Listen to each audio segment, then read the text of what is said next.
Okay, ಧನ್ಯವಾದಗಳು ತಮ್ಮೆಲ್ಲ ಮಾಹಿತಿಗಾಗಿ. ಡಿ ಗ್ಯಾಂಗ್ನಿಂದ ರೇಣುಕಾಸ್ವಾಮಿ ಕೊಲೆ ಕೇಸ್ಗೆ ಸಾಕಷ್ಟು ಒಂದು ಟ್ವಿಸ್ಟ್ ಪಡಿತಾ ಇದೆ ಈ ಒಂದು ಪ್ರಕರಣ.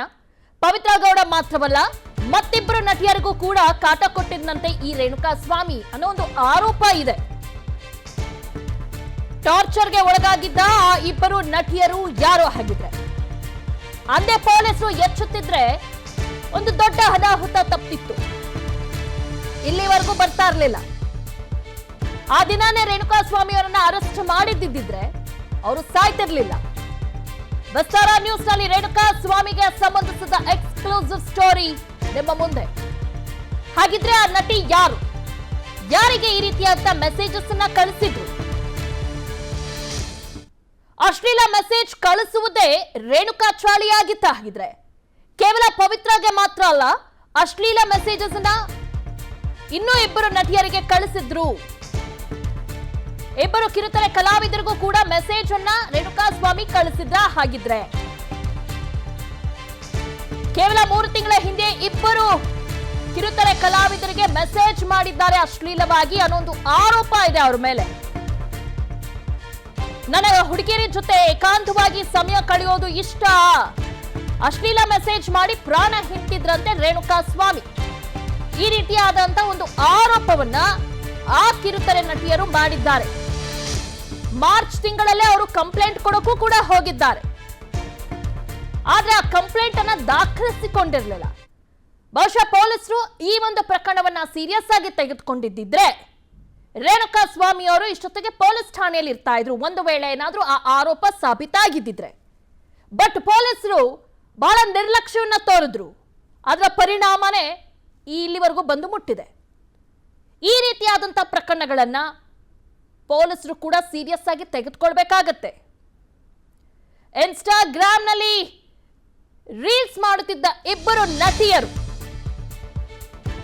ಈ ಇಬ್ಬರು ನಟಿಯರಿಗೂ ಕೂಡ ಅಶ್ಲೀಲವಾಗಿ ಮೆಸೇಜ್ ಮಾಡ್ತಾ ಇದ್ರು ರೇಣುಕಾಸ್ವಾಮಿ ಅನ್ನೋ ಒಂದು ಆರೋಪ ಇದೆ. ಆ ರೀಲ್ಸ್ಗೆ ಬಹಳ ಕೆಟ್ಟದಾಗಿ ಮೆಸೇಜ್ ಹಾಕ್ತಿದ್ರಂತೆ ರೇಣುಕಾಸ್ವಾಮಿ.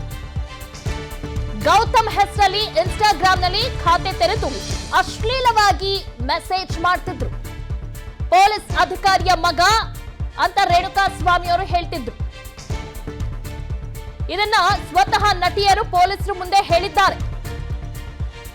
ಈಗ ವಿಚಾರವನ್ನ ಕೇಳೋದಲ್ಲ, ಬಹುಶಃ ಮಾರ್ಚ್ ತಿಂಗಳಲ್ಲಿ ಅವರು ಬಂದು ಕಂಪ್ಲೇಂಟ್ ಅನ್ನ ದಾಖಲಿಸಿಕೊಳ್ಳುವಾಗ ಆ ದಿನಾನೇ ಬಹಳ ಸೀರಿಯಸ್ ಆಗಿ ತೆಗೆದುಕೊಂಡಿದ್ದು, ಇನ್ವೆಸ್ಟಿಗೇಷನ್ ಮಾಡಿದ್ದಿದ್ರೆ ಇಲ್ಲಿವರೆಗೂ ಬರ್ತಿರ್ಲಿಲ್ಲ. ಅವತ್ತು ಬಹಳ ನೆಗ್ಲಿಜೆನ್ಸ್ ತೋರಿಸಿದ್ದಾರೆ ಪೊಲೀಸರು. ಅದರ ಪರಿಣಾಮನೇ ಈ ರೀತಿಯಾಗಿದೆ. 3 ತಿಂಗಳ ಹಿಂದೆ ನಡೆದಿರುವಂತಹ ಪ್ರಕರಣ ಇದು. 3 ತಿಂಗಳ ಹಿಂದೆ ಆ ಕಿರುತೆರೆ ನಟಿಯರು ಬಂದು ಕಂಪ್ಲೇಂಟ್ ಅನ್ನ ಕೊಡ್ತಾರೆ.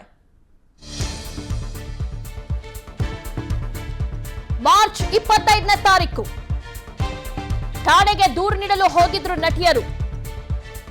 ಬಸವೇಶ್ವರನಗರ ಠಾಣೆಗೆ ದೂರು ನೀಡಲು ಹೋಗಿದ್ರು ಕಲಾವಿದರು. ಆ ದಿನ ಪೊಲೀಸರು ನಟಿಯರ ದೂರನ್ನ ಸ್ವೀಕರಿಸಿಲ್ಲ ಅನ್ನೋ ಒಂದು ಆರೋಪ ಇದೆ. ಅಂದೇ ದೂರು ಪಡೆದು ಕ್ರಮಕ್ಕೆ ಮುಂದಾಗಿದ್ರೆ ಅನಾಹುತ ತಪ್ಪುತ್ತಿತ್ತ. ಪೊಲೀಸರೆಲ್ಲ ಒಂದ್ ಕಡೆ ಅವರನ್ನ ಬಂಧಿಸದಿದ್ರೆ ರೇಣುಕಾಸ್ವಾಮಿಯನ್ನ ಇಲ್ಲಿವರೆಗೂ ಬಂದು ಮುಟ್ತಾ ಇರಲಿಲ್ಲ. ಈಗ ಇಬ್ಬರು ನಟಿಯರು ಮುಂದೆ ಬಂದು ಈ ರೀತಿಯಾಗಿ ಕಳಿಸಿದ್ರು ಅಂತ ಹೇಳಿದ್ದಾರೆ. ಗೊತ್ತಿಲ್ಲ, ಇನ್ನ ಈ ರೀತಿಯಾದಂತಹ ಪ್ರಕರಣಗಳು ಮುಂದೆ ಬೆಳಕಿಗೆ ಬರಬಹುದು.